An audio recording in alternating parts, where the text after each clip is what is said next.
Chapter 1: The Gladiator Stage. The neon lights of the Zentha Prime Arena pulsed like a dying star, casting eerie reflections on the metallic walls. The crowd roared, a cacophony of screeches, growls, and mechanical vocalizations from 100 different species.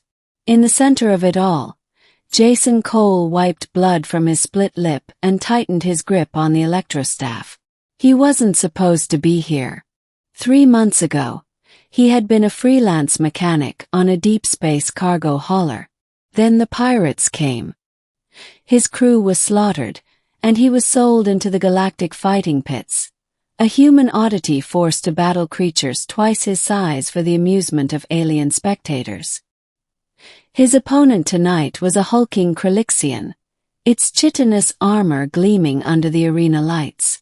Jason had no natural weapons, no claws or venom, just his wits and desperation. The Krelixian lunged, its serrated limbs slicing the air. Jason ducked, rolled, and jammed the electrostaff into a weak spot in its armor. The creature convulsed, collapsing in a smoking heap. The crowd erupted. But Jason didn't celebrate. His eyes flicked to the luxury box where his owner, a bloated Zalthan crime lord named Vorgoth the Merciless, grinned with jagged teeth.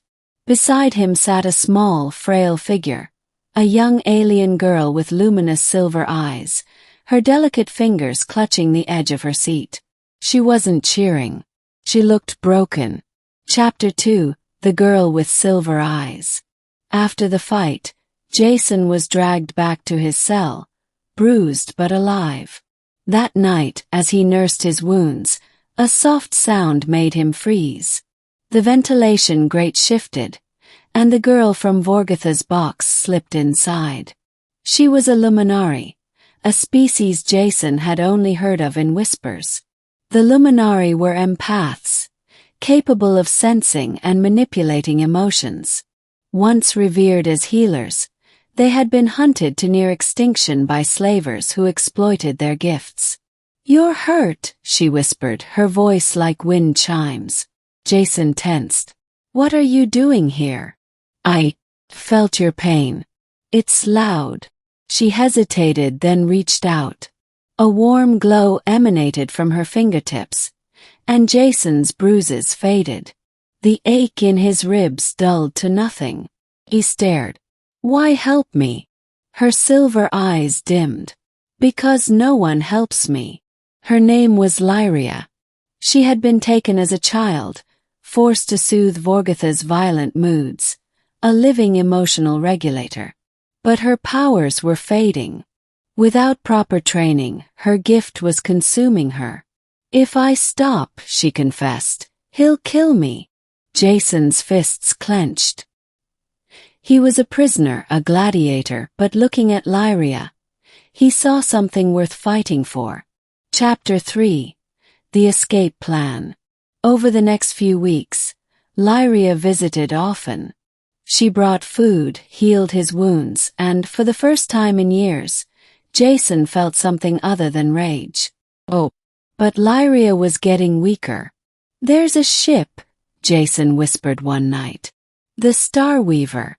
Docks here for repairs. If we can get aboard." Lyria shook her head. "Vorgoth's guards are everywhere. And even if we escape, where would we go? Anywhere but here." Their chance came sooner than expected. During Jason's next fight, a rival syndicate attacked the arena. Chaos erupted. Blaster fire, screams, smoke. In the confusion, Jason broke free, fought his way to Lyria's chambers, and grabbed her hand. "Run!" They dodged patrols, slipped through maintenance tunnels, and finally reached the Starweaver. The crew, a ragtag group of smugglers, hesitated at first, until Lyria's eyes met theirs. She didn't need words, her empathy did the rest. The ship launched just as Vorgoth's enforcers breached the hangar. Chapter 4: The Healing. Freedom wasn't safety. Lyria's condition worsened. Without proper training, Her powers were eating her alive. The only ones who could help her were the last remnants of the Luminari, hidden in the ruins of their homeworld, Lyria. But Lyria was deep in syndicate territory. A death sentence. Jason didn't hesitate. "We're going." The journey was brutal. They evaded bounty hunters, crossed war zones, and when the Star Weaver was crippled by a syndicate patrol, they crashed on Lumira's surface. The planet was a graveyard. Crumbling spires, overgrown with vines. And in the heart of the ruins, a single surviving Luminari elder. "She's dying," the elder said gravely, examining Lyria. "Her gift is too strong for her to control alone." "Then teach her," Jason begged. The elder hesitated. "It will take time. And you must leave. Humans are not permitted here." Lyria clutched Jason's hand. "No. He stays." The elder relented. 4 months. Jason waited as Lyria trained. Slowly, her strength returned. Her silver eyes brightened. And one day she emerged, whole again. Chapter 5. The Final Stand. But Vorgoth hadn't forgotten them. His warships descended on Lyria, raining fire. The Luminari were peaceful. They had no weapons. But Jason did. With the smuggler's help. He rigged the ruins with traps, turned the planet's ancient defenses against the invaders.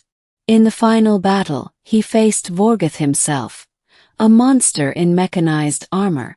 It was a fight Jason couldn't win. But he didn't have to.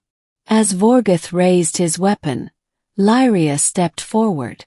Her entire body glowed. With a single touch, she unleashed a wave of pure emotion. Vorgoth's own rage, fear, and cruelty reflected back at him. The crime lord screamed and collapsed. The syndicate fled. Epilogue: A New Dawn. With Vorgoth gone, the Luminari were free. Lyria, now their leader, rebuilt their home. And Jason, he stayed. No longer a gladiator.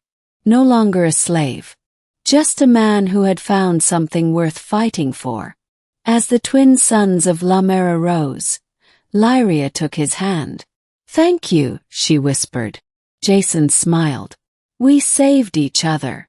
And in that moment, under an alien sky, he knew.